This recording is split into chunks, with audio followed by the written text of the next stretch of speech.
What's up, everyone? I'm Blake Quill, and I'm here with Isaac Edelman and Counselor John. And today we're going to be talking about a lot of topics. But first off, I want to start out with you, John.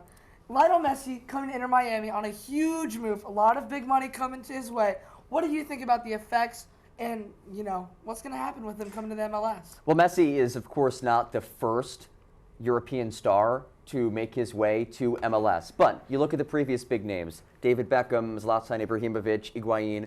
All these guys came at the end of their careers. Yeah. Messi is fresh off of winning the World Cup and doing it with one of the best individual performances that we ever saw at the World Cup. He is still at a high level and will by far and away be the best player in MLS. I think this is a revolutionary move that will not only raise the talent level in the league, but will draw eyeballs from around the world to this league.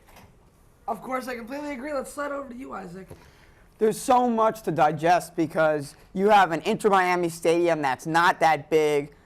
Everyone has a different definition of what's big, but in terms of where Messi usually plays, huge stadiums.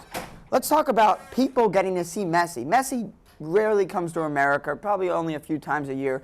And forget the Inter Miami fans getting to see him. He's going to go to Atlanta, New York, all these different cities, and you may have to throw a lot of your money out of your bank, but people will have the opportunity to see Messi, who could be their favorite soccer player. Again, it's huge in terms of not just Inter Miami getting better, Messi reaching people, but you may watch soccer your whole life and have never even seen Messi up close. Absolutely. And think about this. What's coming up in a couple of years right here in the U.S.? The World Cup. The World Cup. Soccer is already becoming a very popular sport. Yeah. Factor in Messi coming to town, right? There are more eyeballs now on soccer in the U.S. than ever before.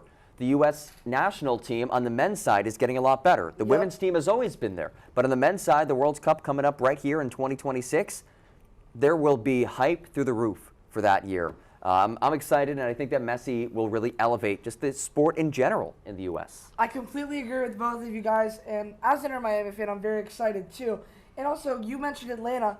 They play in the Mercedes-Benz Stadium, which I've personally been in, and that is a huge stadium, a lot bigger than some of the European stadiums that Messi has played in before. So I think there's going to be a lot of attraction for Messi. Let's slide over to the next topic. Most overrated players in the NBA currently. I know there's a lot of different options to pick from, but this time I'm going to start out with Isaac. So who is your most overrated player? I'm going to go with Devin Booker of the Phoenix Suns. Obviously, the Suns made the NBA Finals a few years ago. They lost to the Bucks, though. Devin Booker has had weapons. Look at KD, Chris Paul. DeAndre Ayton was really good in the playoffs a few years ago. What happens when Ayton's not playing at that level? The Suns don't perform well. I think Devin Booker is very overrated. Overrated doesn't mean they're bad. Devin Booker is talented. He is an NBA All-Star caliber player. But when people are talking about him being a top 10 player in the NBA, I disagree. Look, he's amazing, but people are rating him way too high. I'll stick with the Phoenix Suns. Ooh. Stick with them, but not number one, number 35. Kevin Durant is the most overrated player in the NBA, and in my eyes, it's not even close. Look at what he's done in his career, okay? Like you said, being overrated does not mean that you're a bad player. Exactly. He is one of the best scorers in NBA history. But in terms of greatness, you need to be able to lead a team to the promised land. Yeah. He has never once done that. Look at what he did with the Nets, okay? And I saw it firsthand as somebody who watches the Nets very closely. Kevin Durant did, in my eyes, one impressive thing with the Nets. That was almost beating Milwaukee in the second round. A foot on the line, right? Exactly. A half shoe size too big.